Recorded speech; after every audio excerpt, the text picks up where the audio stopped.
Shadow of resistance. The enormous mining excavator carved through what had once been the Amazon rainforest, its massive treads crushing remnants of the once vibrant ecosystem. Overseer Trelk watched from his observation platform, his four eyes blinking in sequence as he dictated production notes into his neural interface.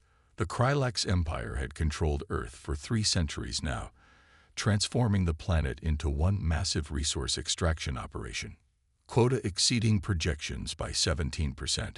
Trelk's mandibles clicked with satisfaction. Sector 7 will surpass expectations this cycle. His assistant, a younger Krylax named Zarv, approached with a data slate. Overseer, we've detected unusual energy fluctuations near the southern continental ridge. May require investigation. Trelk dismissed the concern with a flick of his upper appendage. Probably just residual radiation from the cleansing. This planet has been devoid of intelligent life since the Great Purge. The Emperor's records are quite clear on this.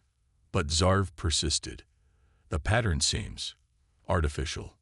Deep beneath the Andes Mountains, in a vast cavern network that had once been a military research facility, Commander Ilara Voss studied holographic projections of Krylax movements across the surface. At 42, she'd never seen the sky, born underground to parents who had themselves been born underground. Yet she led the last organized human resistance on Earth, approximately 4,000 souls who had survived through generations of careful planning, recycled resources, and absolute secrecy. Power fluctuations in Habitat Section 3 again, reported Chief Engineer Santos, his weathered face illuminated by the blue glow of ancient screens, kept functional through ingenuity and desperation. We're pushing the geothermal taps beyond safe parameters. Ilara nodded grimly. No choice. Without power, we die. Without resources, we die. Without a breakthrough, we die anyway. The underground complex had survived thanks to its original purpose, a doomsday bunker designed to preserve human knowledge and genetic diversity. When the Krylax arrived with their cleansing weapons, a few thousand military personnel and civilian researchers had managed to seal themselves inside. For 3 centuries, they had lived in the shadows, keeping human civilization alive through oral histories, salvage technology, and careful genetic management to maintain a viable population. But now, they faced extinction from system failures and resource depletion. The Horizon Project is our only chance. Ilara addressed her council of section leaders gathered around the central planning table. We have confirmed the existence of human colonies beyond our solar system, settlements established before the invasion that the Krylax never found. Dr. Maya Chen, their lead scientist, activated a holographic representation of an ancient communications array. If we can access the long-range transmitter at the old SETI facility in Chile, we might be able to send a message that will reach them. The facility was hardened against EMP and nuclear strikes. There's a chance it survived, buried under rubble. And then what? Asked Tactical Officer Rivera, the skeptic of the group. We ask nicely for them to come save us. We inform them that Earth still stands, Ilara replied firmly. That humans still exist here. That the Krylax lied about exterminating us completely. The plan was desperate but necessary. A small team would need to reach the surface, something no human had done in decades, and make their way to the communication facility without being detected. If caught, they would not only die, but potentially reveal the existence of the entire enclave. I'll lead the team myself, Ilara announced, ending all debate on the matter. On the orbiting command station, Fleet Commander Drex studied reports from planetary operations. The Krylax officer had risen through military ranks before being assigned to this backwater posting. Earth was considered a simple mining operation now, not worthy of the Empire's elite. Still, he maintained military discipline and scrutinized anomalous readings with professional thoroughness. These energy signatures, he chittered to his science officer. They don't match our equipment profiles. Perhaps geological activity, Commander. Drex's outer mandibles twitched in annoyance. Run a full spectrum analysis and increase drone patrols in that region. The Emperor rewards thoroughness. The preparation for the surface mission took weeks. The Resistance crafted radiation-resistant gear from salvaged materials, calibrated ancient weapon systems, and planned every detail of the journey. They would use the extensive natural cave systems to travel most of the distance before emerging just kilometers from their target. Ilara selected her team carefully, Maya for her technical expertise, Rivera for combat skills, and Kai, their best scout, who had memorized every detail of the surface maps passed down through generations. Remember, Ilara told them the night before departure, none of us has ever seen the sky. The psychological impact alone might be disorienting. And the Krylax have modified Earth's atmosphere to suit their biology. Oxygen levels are lower, methane higher. Maya handed each team member an injector. This enzyme cocktail should help our bodies adjust temporarily. Side effects include possible hallucinations, so confirm everything you see with another team member. They ascended through narrow passages, climbing steadily toward the surface, using mechanical assistance only when absolutely necessary to avoid detection. After 18 hours of grueling progress, they'd reached the final barrier, a concealed hatch that hadn't been opened since their grandparents' time. Atmospheric readings check out, Maya whispered, studying her handheld scanner. Radiation levels elevated but within tolerance with our gear. Ilara took a deep breath. Open it. The hatch released with a painful screech of metal, and for the first time in her life, Ilara saw stars. The night sky spread above them, vaster than any cavern ceiling, dotted with countless points of light. For a moment, all four humans stood transfixed, overwhelmed by the immensity. Focus, Ilara finally managed, her voice tight. We have 6 hours until dawn. They moved across unfamiliar terrain, a landscape transformed by centuries of alien terraforming and mining. Where forests had once stood, barren plains stretched beneath an alien-tinted sky. They avoided Krylax installations, using the cover of ridges and excavation pits to make their way toward the communications facility. A drone patrol forced them to take cover in a dried riverbed. As they lay motionless, Kai noticed something unexpected. A small insect-like creature that resembled earth beetles, but with bioluminescent markings. Life is adapting, Maya whispered in wonder, carefully collecting a specimen. Evolution continues despite everything they've done. They reached the ruins of the SETI facility just before dawn, finding it partially collapsed but potentially salvageable. As Maya examined the communications equipment, a Krylax security shuttle passed overhead, sweeping the area with detection beams. They're looking for something, Rivera hissed. They know. Work faster, Ilara ordered, setting up perimeter sensors. Maya's fingers flew across ancient control systems, bypassing damaged components and rerouting power. The main dish is intact beneath the debris. If I can align it and boost the signal strength. Another patrol passed, closer this time. Their handheld scanner showed multiple Krylax signatures converging on their position. They've detected our power usage, Rivera concluded, readying his weapon. We need to transmit now or abort. Maya looked up, her face pale. I need 10 more minutes to encode the message and coordinates. You've got 5, Ilara decided, positioning herself at the facility entrance. Rivera, with me. Kai, help Maya, and be ready to run.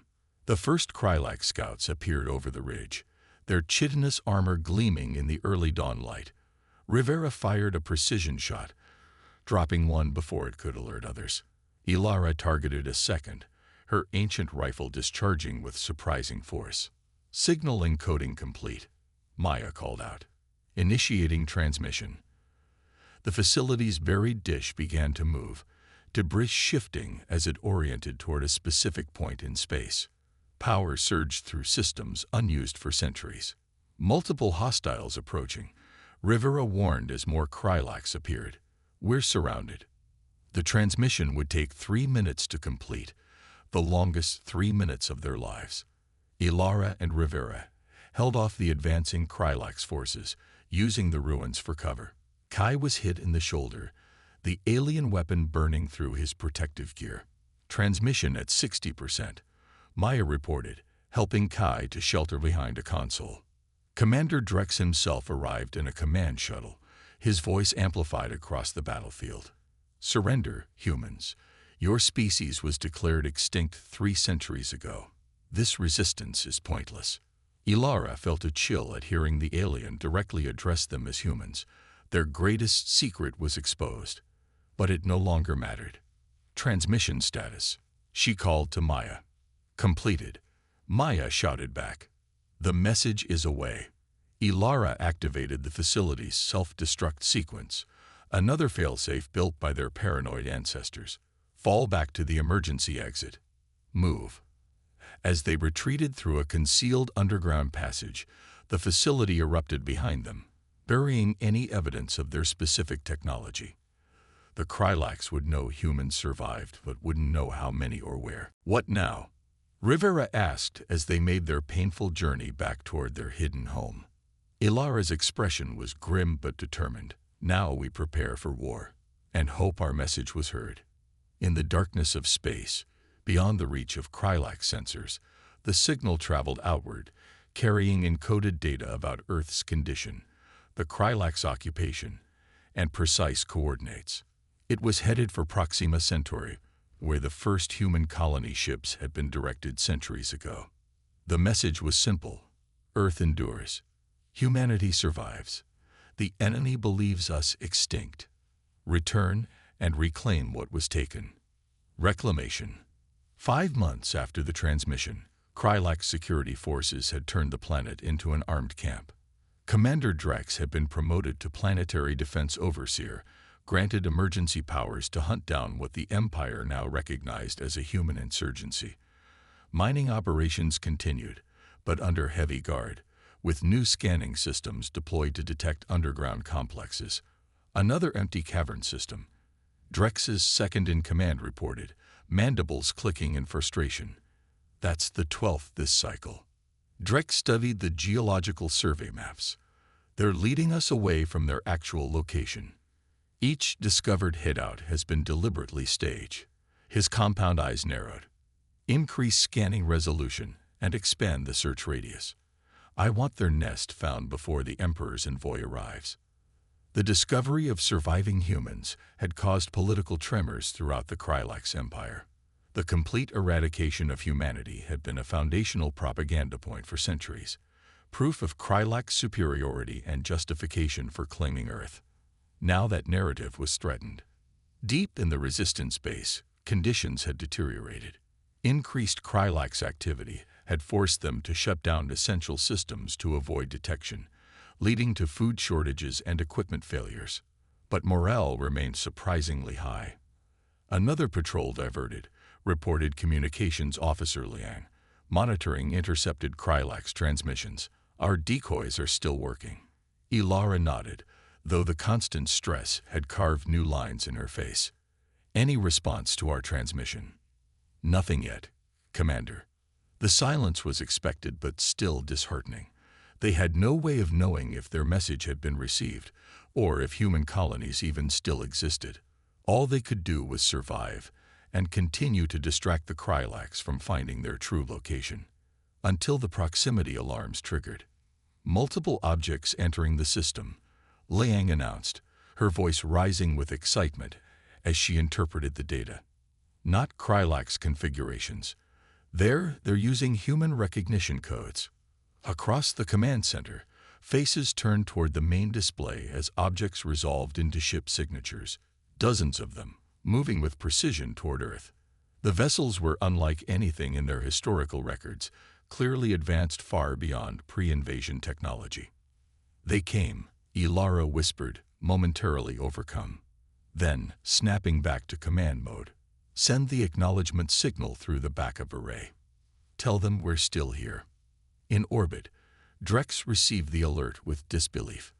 "Unidentified fleet. Impossible. Our outer system sensors would have detected their approach." "They appeared suddenly, Commander," his tactical officer explained.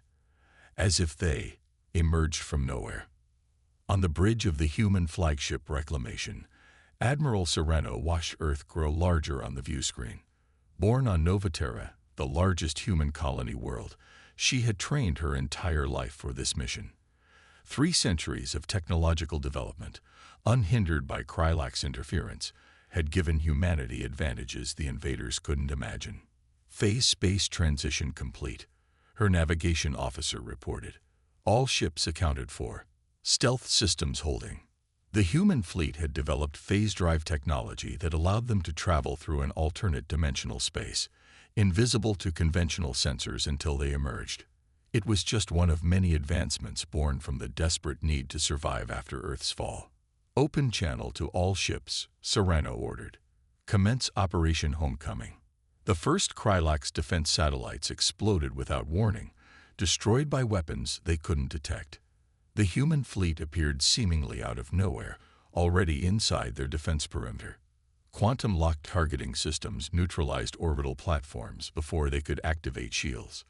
"We're under attack," Drex shouted as reports flooded in. "Launch all defense craft." But the Krylax vessels, designed primarily for transport and minimal defense, were no match for warships specifically engineered to counter their technology. 3 centuries of studying Krylax weaknesses had produced devastatingly effective results. Ground forces deploying, Admiral Sereno announced as drop ships launched toward strategic locations on Earth's surface. "Signal the resistance that help is incoming." Ilara led her forces from the underground complex for the first time, emerging to join the fight directly. The arrival of human forces from space had thrown the Krylax into disarray, creating opportunities to strike critical infrastructure. "Target their communication relays first," Ilara ordered her teams. "Then power distribution nodes." The resistance fighters, though using mostly salvaged and improvised weapons, moved with intimate knowledge of the terrain. They struck with precision, disappearing before reinforcements could arrive, then striking elsewhere in perfect coordination with the orbital assault. In his command bunker, Drex struggled to mount an effective defense. "Where is the Imperial response fleet? We need reinforcements." "Communications with the homeworld are severed," his officer replied. "All relays have been destroyed." The human assault had been meticulously planned. Before attacking Earth directly, smaller stealth ships had disabled the Krylax communication network throughout the solar system, isolating the occupation forces. Admiral Serrano's flagship descended into low orbit, its massive form casting shadows over what had once been North America. "Target their primary command center. Precision strike only. We're here to liberate our planet, not destroy it further." Advanced scanning systems had identified Drex's bunker despite its shielding. A single penetrating beam cut through layers of protection, followed by specialized assault pods carrying human commandos directly into the heart of Krylax Command. Ilara's forces converged on the same location from the ground, fighting through increasingly desperate Krylax defenders. The aliens, so confident in their superiority for centuries, found themselves outmaneuvered and outgunned by the very species they thought they had exterminated. "They've adapted their weapons to target our neural pathways," a Krylax officer reported in panic. "They know exactly how our systems work." Drex realized the terrible truth too late. The humans had been studying them for generations, learning their weaknesses while the Krylax had grown complacent. The battle for Earth lasted 3 days. Krylax forces fought with determination but were overwhelmed by superior tactics and technology. Human ships neutralized their defenses with minimal collateral damage to the planet, while ground forces secured strategic locations with surgical precision. On the 3rd day, Ilara Voss and Admiral Sereno met face-to-face in the captured Krylax Command Center. "Commander Voss," Sereno saluted formally. "Humanity owes you and your people an unpayable debt. Without your signal, we might never have known Earth survived." Ilara, standing in sunlight for only the 2nd time in her life, returned the salute. "We never lost hope that we weren't alone." Together, they approached the communication terminal where the defeated Drex was being held. The Krylax commander's usually vibrant carapace had dulled with shock and defeat. Transmit the surrender order to all remaining forces, Serrano instructed him. Tell them they will be permitted safe passage to the extraction point if they comply immediately. Drex's mandibles clicked softly. You're letting us live, after what we did to your world. We're not like you, Ilara replied simply. Transmit the order. Within hours, the fighting had ceased. Krylax forces laid down their weapons and gathered at designated points where transport ships would take them off-planet. The occupation that had lasted 3 centuries ended with surprising swiftness. In the aftermath, humans from the colonies walked Earth's surface alongside those who had survived underground. Scientists took samples of soil and water, beginning the massive task of ecological restoration. Engineers assessed the damage to the planet and planned its healing. Ilara stood on a hillside overlooking what had once been a lush valley, now a scarred mining pit. Admiral Serrano joined her, both women contemplating the enormous task ahead. It will take generations to undo what they did, Ilara observed. Serrano nodded. But we have the technology, the resources, and most importantly, the will. The colonies flourished. Commander Voss. We number in the billions now, spread across 12 worlds. Earth will be restored. Already, massive ships were arriving in orbit, not warships this time, but vessels carrying terraforming equipment, seeds preserved from Earth species, and volunteers ready to begin the work of reclamation. What happens to the Krylax now? Ilara asked. They'll return to their empire with news of their defeat, Serrano replied. Our intelligence suggests they're already facing rebellions on other conquered worlds. Their myth of invincibility is shattered. In the months that followed, the first new trees were planted in Earth soil. Atmospheric processors began the slow work of rebalancing the planet's chemistry. Human settlements emerged from underground to rebuild on the surface. And in orbit, a monument was constructed, a massive holographic projection visible from anywhere on the planet's surface. It displayed a simple message that had sustained humanity through its darkest hours. Earth endures. Humanity survives. The Krylax had thought humanity extinct. Until we return to reclaim our territory. It wouldn't be the last time an alien power underestimated human resilience, but it would certainly be the most memorable.